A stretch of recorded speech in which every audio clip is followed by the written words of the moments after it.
ഇന്നത്തെ റെസിപ്പി പുട്ട്, അപ്പം, വെള്ളപ്പം, ചപ്പാത്തി ഇങ്ങനെ ഒരുവിധം എല്ലാ ബ്രേക്ക്ഫാസ്റ്റിൻ്റെ കൂടെയും സിമ്പിളായിട്ട് എളുപ്പത്തിൽ ഉണ്ടാക്കിയെടുക്കാൻ പറ്റിയ നല്ല ടേസ്റ്റി ആയിട്ടുള്ള വെറൈറ്റി ആയിട്ടുള്ള നല്ലൊരു കടലക്കറിയുടേതാണ്.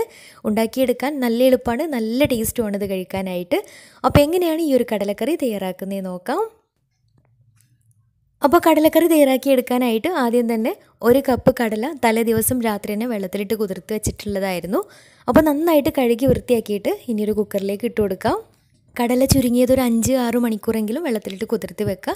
എന്നാലേ കറക്റ്റായിട്ട് നന്നായിട്ട് പെട്ടെന്ന് തന്നെ വെന്ത് കിട്ടുകയുള്ളൂ. ഇനി ഇതിലേക്ക് 1/4 ടീസ്പൂൺ മഞ്ഞൾപ്പൊടിയും പാകത്തിന് ഉപ്പും അതുപോലെ തന്നെ കടലയുടെ കുറച്ച് മുകളിലായിട്ട് നിൽക്കുന്ന രീതിയിൽ വെള്ളം കൂടെ ഒഴിച്ചിട്ട് നന്നായിട്ടൊന്ന് വേവിച്ചെടുക്കാം. ആദ്യം വിസിലടിച്ചതിന് ശേഷം ലോ ഫ്ലെയിമിലിട്ടിട്ട് ഒരു 5-6 വിസിലടിച്ചിട്ട് ഫ്ലെയിം ഓഫ് ചെയ്യാം.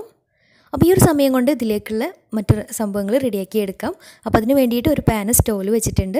എന്നിട്ട് അതിലേക്ക് 2 ടേബിൾ സ്പൂൺ വെളിച്ചെണ്ണ ഒഴിച്ചു കൊടുക്കാം. എണ്ണ നന്നായിട്ട് ചൂടായിട്ട് വന്നാൽ ഇനി ഇതിലേക്ക് 1 ടേബിൾ സ്പൂൺ വെളുത്തുള്ളി ചതച്ചതും അതുപോലെ തന്നെ 1/2 ടേബിൾ സ്പൂൺ ഇഞ്ചി ചതച്ചതും കൂടെ നന്നായിട്ടൊന്ന് വഴറ്റിയെടുക്കാം. നന്നായിട്ട് വഴന്നിട്ട് ബ്രൗൺ കളറായിട്ട് കിട്ടണം, അതുവരെ നന്നായിട്ടൊന്ന് വഴറ്റിയെടുക്കാം.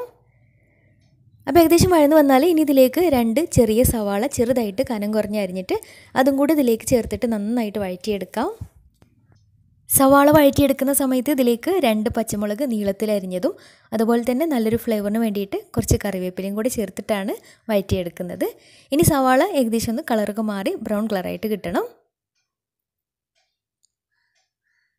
ഏകദേശം ഒന്ന് ആയി വരുന്ന സമയത്ത് ഇതിലേക്ക് കുറച്ച് ഉപ്പും കൂടി ചേർത്ത് കൊടുക്കുന്നുണ്ട്. അപ്പോൾ സവാളൊക്കെ ഏകദേശം നന്നായിട്ട് തന്നെ വഴന്ന് കളറൊക്കെ മാറി കിട്ടിയാൽ ഇനി ഇതിലേക്കുള്ള മസാലകൾ ചേർത്ത് കൊടുക്കാം. അപ്പോൾ ഒരു 1/4 ടീസ്പൂൺ മഞ്ഞൾപ്പൊടി, അതുപോലെ തന്നെ 3/4 ടേബിൾ സ്പൂൺ മുളക് പൊടി, പിന്നെ 2.5 ടേബിൾ സ്പൂൺ മല്ലിപ്പൊടി കൂടെ ചേർത്തിട്ട് നന്നായിട്ടൊന്ന് ലോ ഫ്ലെയിമിലിട്ടിട്ട് നന്നായിട്ട് വഴറ്റിയെടുക്കാം. ഈ ഒരു മസാലയുടെ പച്ചമണക്ക് നന്നായിട്ടൊന്ന് മാറിയിട്ട് കിട്ടണം. മസാലയുടെ പച്ചമണക്ക് മാറി കിട്ടിയാൽ ഇനി ഇതിലേക്ക് ഒരു മീഡിയം സൈസിലുള്ള തക്കാളി ചെറുതായിട്ട് കട്ട് ചെയ്തിട്ട് അതും കൂടെ ചേർത്തിട്ട് നന്നായിട്ടൊന്ന് വഴറ്റിയെടുക്കാം.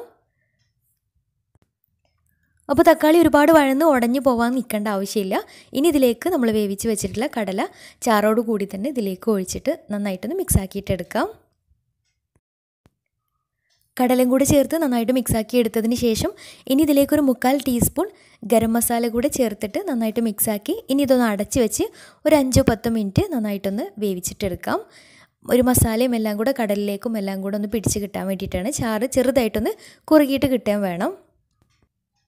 അപ്പോൾ കടല കുറച്ച് സമയം കൂടെ ഒന്ന് തിളപ്പിച്ചിട്ട് വേവിച്ചെടുത്ത് കഴിഞ്ഞാൽ ഇനി ഇതിലേക്ക് നല്ല കട്ടിയുള്ള 1/2 കപ്പ് തേങ്ങാപ്പാലും കൂടെ ചേർത്ത് കൊടുക്കാം. തേങ്ങാപ്പാൽ ചേർത്തതിന് ശേഷം ഒരുപാട് തിളച്ചിട്ട് പോകേണ്ട ആവശ്യമില്ല. ഇനി ഒന്ന് നന്നായിട്ടൊന്ന് മിക്സ് ആക്കിയിട്ടെടുക്കാം. ഇനി ഫ്ലെയിം ഓഫ് ചെയ്തിട്ട് ഇതിലേക്കൊന്ന് താളിച്ചിട്ട് കൂട്ടുകയും ചെയ്യണം. അപ്പോൾ അതിന് വേണ്ടിയിട്ട് ഒരു പാൻ സ്റ്റൗവിൽ വെച്ചിട്ടുണ്ട്. എന്നിട്ട് അതിലേക്ക് 1 ടേബിൾ സ്പൂൺ വെളിച്ചെണ്ണ ഒഴിച്ചു കൊടുക്കാം. എണ്ണ നന്നായിട്ട് ചൂടായിട്ട് വന്നാൽ ഇനി ഇതിലേക്ക് 1 ടീസ്പൂൺ കടുക് ചേർത്ത് കൊടുക്കാം. കടുക് പൊട്ടി വരുന്ന സമയത്ത് ഇനി ഇതിലേക്ക് ഒരു 5-6 ചെറിയ ഉള്ളി ചെറുതായിട്ട് കട്ട് ചെയ്തിട്ട് അതും കൂടെ ചേർത്തിട്ട് അതും കൂടെ ഒന്ന് ബ്രൗൺ കളറാക്കി എടുക്കുന്നുണ്ട്. അവസാനം നല്ലൊരു ഫ്ലേവറിന് വേണ്ടിയിട്ട് കുറച്ച് കറിവേപ്പിലയും കൂടി ചേർത്തിട്ട് മിക്സ് ആക്കിയിട്ട് ഇത് നമ്മൾ വേവിച്ച് വെച്ചിട്ടുള്ള കറിയിലേക്ക് ചേർത്ത് കൊടുക്കാം. അപ്പോൾ ഇത്രയേ ഉള്ളൂ. അവസാനം വേണമെന്നുണ്ടെങ്കിൽ കുറച്ച് മല്ലിയില ഒന്ന് വിതറി കൊടുക്കുകയും ചെയ്യാം, ഒന്നും കൂടി ടേസ്റ്റി ആവും. അപ്പോൾ സിമ്പിളായിട്ട് ഉണ്ടാക്കിയെടുക്കാൻ പറ്റിയ നല്ല ടേസ്റ്റി ആയിട്ടുള്ള ഒരു അടിപൊളി കടലക്കറിയാണ്. തീർച്ചയായിട്ടും ട്രൈ ചെയ്ത് നോക്കുക. ട്രൈ ചെയ്തിട്ട് ഫീഡ്ബാക്ക്സ് അറിയിക്കാൻ മറക്കരുത്. അപ്പോൾ ഇന്നത്തെ വീഡിയോ ഇഷ്ടമായെന്ന് വിചാരിക്കുന്നു. ഇഷ്ടമെങ്കിൽ ലൈക്ക് ചെയ്യാനും ഷെയർ ചെയ്യാനും കമൻറ്റ് ചെയ്യാനും മറക്കരുത്.